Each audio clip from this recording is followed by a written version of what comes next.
Daji, Thiru Prashant Vasu, Working Committee Member of SRCL, Thiru K.S. Balasubramaniam, Deputy Director, Kupuswami Sastri Research Institute, Dr. Veronique Nicolai, Director, Heartfulness-YogUtsav Institute, Thiru T.V. Kamal Kannan, Prof. CEO of TCS Japan, Thiru Venkat Lakshmi Narasimham, Senior Director, organizers of Heartfulness Institute, distinguished invitees, gracious ladies and gentlemen, Anaivarkum, Kari Vanakam, Namaskar to all of you. I thank the Institute for giving me this opportunity to come listen to the learned speakers, thoughts of Dazis, and also an opportunity to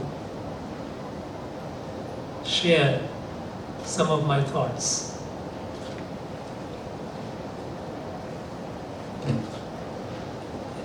You know, thousands of years ago, and by some estimate, experts are not unanimous, but the general majority of experts, they confirm to the view that is about 6,500 years ago, the time of Rig Veda, that our great rishis, it must have been over a period of generations. It wouldn't have happened just to one generation or one set of people. The realization came. The fundamental realization of unity of creation. That every being in this creation is organically connected with each other. It's like leaves of a tree which has million leaves. No two leaves are alike, and yet they are organically connected with the tree. So this organic, integral unity of creation, a sense of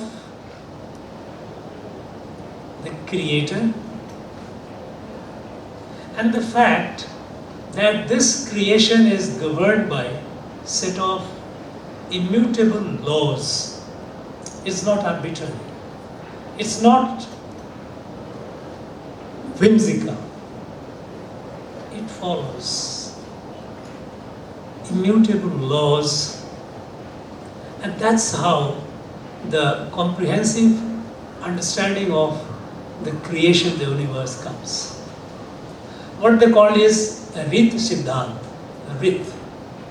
This understanding of the unity of creation, that is oneness of creation and one creator, and the fact that this creation is governed, it conducts its affairs through immutable laws. Now this was something which was not intellectual, because in our Indian tradition, Bharatiya Gyan Parampara, unlike the West, intellect is not sovereign. There are a lot of things which is beyond explanation. If you try to explain through reason, reason humbles down. When we listen to music and feel enthralled by it, how to explain it intellectually? You feel different emotions that it creates. When you see a beautiful flower, the feeling that it gives you is not something. So this is anubhuti, intuitive understanding, experience. So the knowledge is composed of intellectual understanding, which we try to understand through our Gyanendriya, the 5 sense organs, and something beyond that is anubhuti, that we experience intuitively. And only the two, when they come together, you get a comprehensive understanding of things. This is the fundamental difference between the epistemology of Bharat and the West. That is why, when our rishis, when they try to explain this, that this creator unity of creation, this sense, how do you get to appreciate it? It is not through argument, it is not through logic. And so different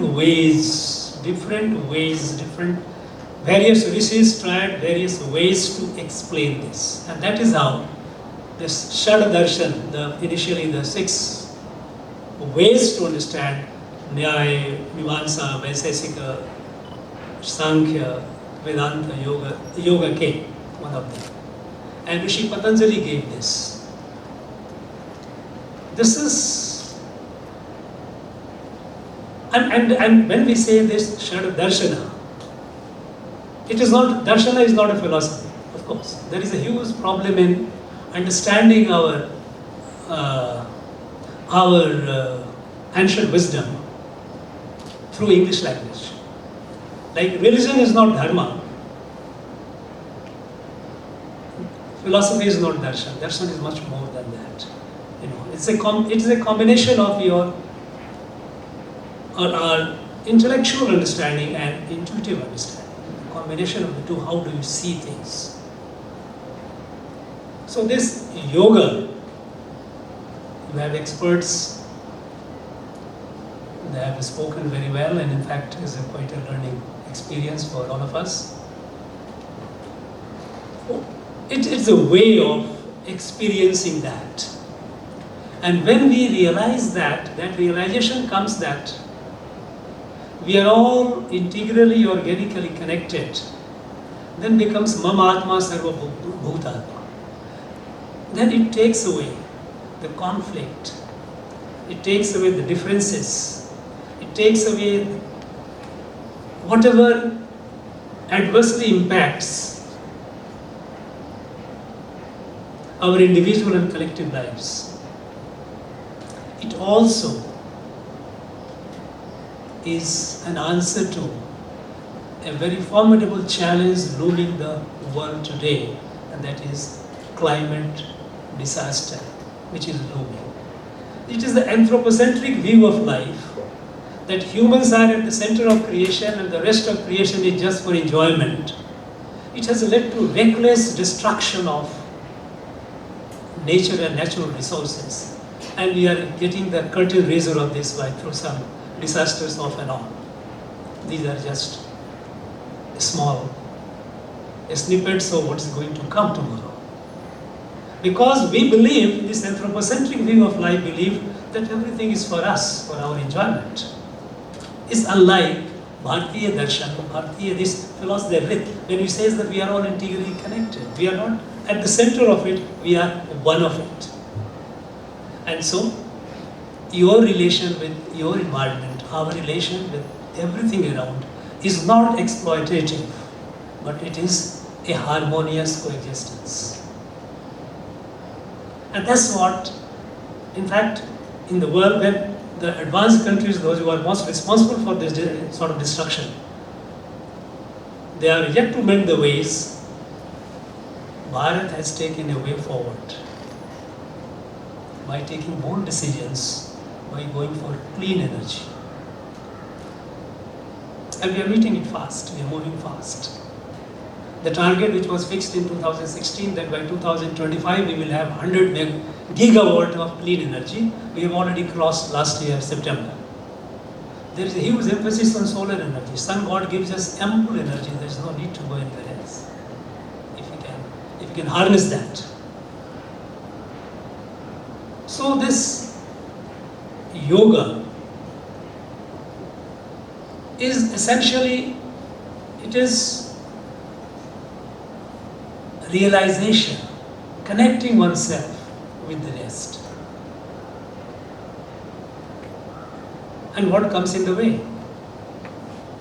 What comes in the way to a common person, I'm not talking about sadhaks, those who have achieved it, but about the common for us, is our sense of I-ness. I am there.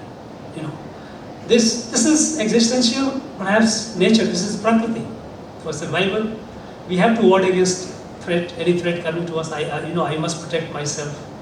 I must protect myself against hunger, against cold, heat, any fear, my interest. So this I dominates, the sense of I-ness dominates all our moments. And this brings the conflict. This sense, overwhelming sense of I-ness comes in the way of connecting ourselves with the rest. And that's the yoga. The yoga, when it through various aspects of it, it has broadly two aspects, physical and non-physical. Physical aspect is about keeping yourself physically healthy. Because our body, as speaker said, quoted very nicely of Kalidas, Sarira Madhyam Dharma Khalu Dharma Sadhanam. This is the motto of All India Institute of Medical Sciences. Our body is the medium of fulfilling all the dharma. Dharma is our responsibility. Putra dharma, Pita dharma, Raja dharma, all dharmas, whatever. So we fulfill all this because we have the body. So keeping the body swasth, healthy, is primary requirement. If I am sick, I cannot meditate, I cannot overcome my sense of I-ness. So physically I need to be healthy. So your asanas, pranayams, to overcome one barrier of distraction caused by physical I. And then it takes to the higher level of through meditation and other practices where you connect.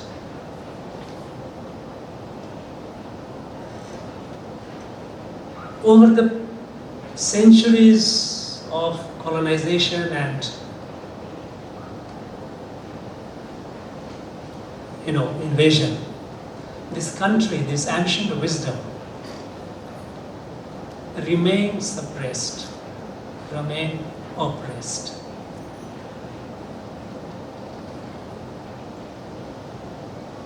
But being eternal, it could not perish. It has survived, it will survive any odds, because this is the fundamental truth. But now, it's the responsibility of evolved people of Bharat to take this knowledge, this discipline forward. It is for the entire humanity. It is not for Bharat alone. Because in our worldview, we have never been country-centric. We have always been universal. When we say Vasudhaiva Kutumbakam, it's not just a diplomatic or a political slogan. It is rooted in our understanding, realization, the rhythm that this creates the unity of creation. We are all one. It is inborn, it is innate. It's awareness to waking it up so that we become conscious of this fact. It takes away much of our problem in our day-to-day life. At the individual level, at the family level, at the society level. And it can take away even at the international level. So it's a very, very relevant. In fact, I won't call it merely relevant. It is essential. Because this is one darshan where it is possible for, because others, there's Nyaya, Mimamsa, Vaisesika, Vedanta, no, they are, to me it appears far more complex. So, thanks to our great Rishi Patanjali that he gave it a way forward, which is within the reach of a common man or woman. Today is the age of market. Everything is a commodity. So even yoga has become a marketable commodity. You hear about rock and roll yoga, rock yoga, hot yoga, cold yoga, all kinds of yoga. Because it has become a craze. And world has come to realize that yes, the benefit of it, so it has acceptance all over, irrespective of political ideology, irrespective of theological differences, yoga is widely accepted. And so it is important that in this age of market, when we have too many varieties, too many variations, whatever appeals to the customer, produce. You tailor it according to the taste of the customer. That's not the way wisdom transmits. This is not the way the knowledge is passed on. So in this market age, producing this book, Authentic Yoga, is creditable, and its author deserves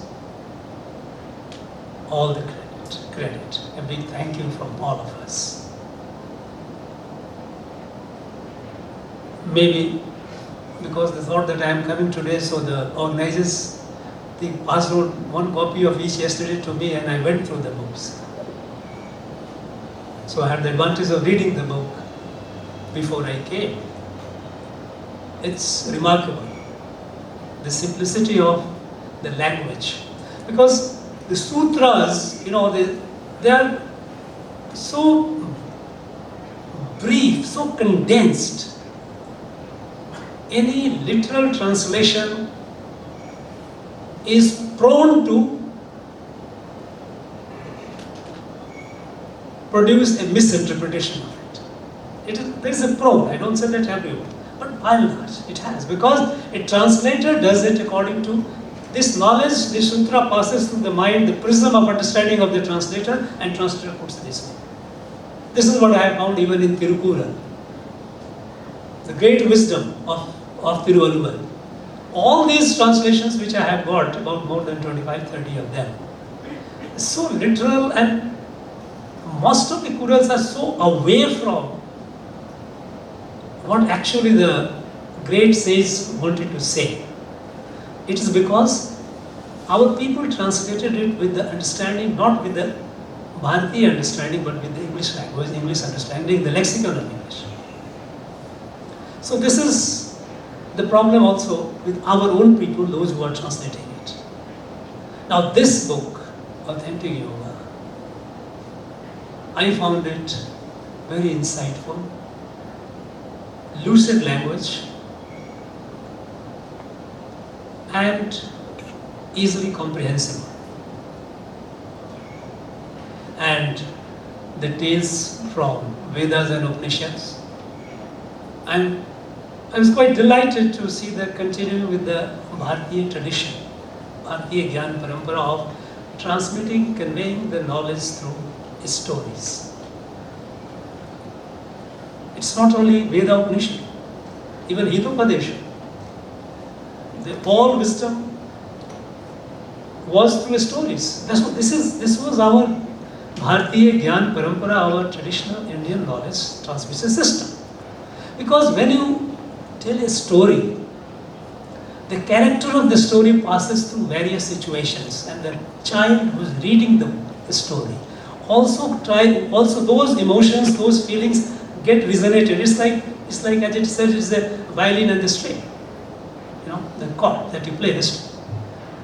It plays and then those emotions wake up.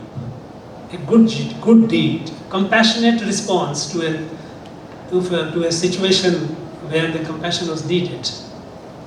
The child, those feelings, those emotions which are dormant in all of us, these stories help to wake up those. When we grow by calendar physically, are we growing also emotionally? Are we getting those feelings, wide range of emotions which, if not awake, we might have grown physically or might have also intellectually grown a lot, but the person can be a monster. So these stories, they help the child in waking up at an early age those emotions, those sentiments which are needed for a holistic growth for an individual. To say that non-violence is good, it's only it comes to our mind. It doesn't have much meaning. Or to be honest is good, it is a cliche, everyone talks about it. But when the child at impressionable age, reads a story, and when the child sees the virtue, because essentially there is a goodness in every human being, when that sentiment wakes up, that awakened sentiment remains through the life of the person, the child. And it is that comes to the child's conduct, honest conduct, when the grown-up child as a grown-up person is faced with a situation, whether do something this way or that way. This helps the person taking the right decision. So it's very important that these stories, and our Veda, Upanishad, ancient scriptures are all full, entire literature is full of stories. Oh, Ramayana, Mahabharata, full of stories. Because this was our Gyan Parampara. This is how we learned. And these stories are, again, very short, very well written. I read some of the stories.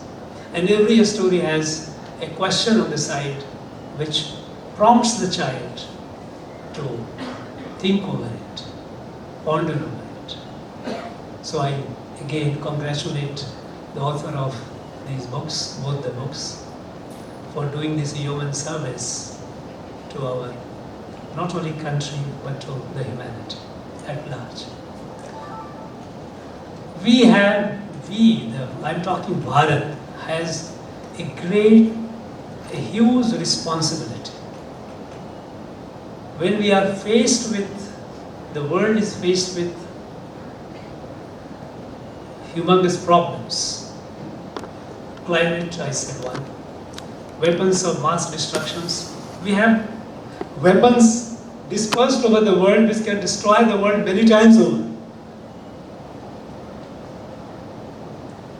All these conflicting ideologies. And look at what happened, the crisis that we are going through, the global COVID. When the COVID emerged, it surfaced and it hit the world. And there was no answer to it. There was no medicine, there was no vaccine, we just didn't know what it was. The nature of the beast was completely unknown. And then everyone thought that everyone is keen and praying, let the vaccine come first, at the earliest. And when vaccine started coming, there was a thinking that, look, at least this pandemic would teach a lesson to the world, the lesson of compassion, that look, if something happening in one part of the world, you will not be unaffected. You may be prosperous, you may be affluent, but you will not be unaffected. At least from that point of view, you will be able to, out of that necessity, you will be able to cooperate. And perhaps if those rich and advanced countries, those who develop the vaccine would be able to provide the vaccine to the needy and poor in the rest of the world. But look at what happened. Very disappointing. The moment they got the vaccine nationalism started growing. Mercantile interest grew, took over. Every country started promoting its own vaccine, making money out of it. So this pandemic was looked upon as an opportunity for making money. It was only Bharat that, thanks to our scientists, that we got the vaccine alone. And this Maitri, this Vasudhaiva Kutumbakam, this darshan, this outlook, the worldview, that we started giving vaccine to over 100 countries, needy people in over 100 countries under what we call vaccine friendship, Maitri. So what I am saying is Bharat has a huge responsibility, a global responsibility. It's not only responsibility for Bharat, for our country alone, but it's a responsibility for the whole world. But to discharge that responsibility effectively, purposefully, Bharat has to grow. This knowledge was, Patanjali yoga has been there for thousands of years. All this wisdom of this world is a family has been there with us, but people have not listened to us much. We have to grow. We have to be capable of transmitting this vision. And that is why we have a vision now that in the next 25 years we have to make this country capable enough, what we call Atmanirbhar, what we call self-reliant, so that when we tell something, it is listened, it is taken with due seriousness, with due gravity. We have a huge responsibility, and then the youth of the day has a great responsibility, because they are the people, those who will be building this country. Our generation will be fading away. It is the youth. And for youth to grow into capable citizen, this yoga, what this institute is doing, Heartfulness Institute is doing, or the movement is doing, is something which is very, very valuable. I wish the institute, the organizers, and all those who are associated as a part of, we always believe in parivar, the family concept. When we talk about world as a family, this itself is a family, a small family. Integrated with the larger family, members are yet to come. So, wish everyone all the best. Thank you very much. Roman Nandari.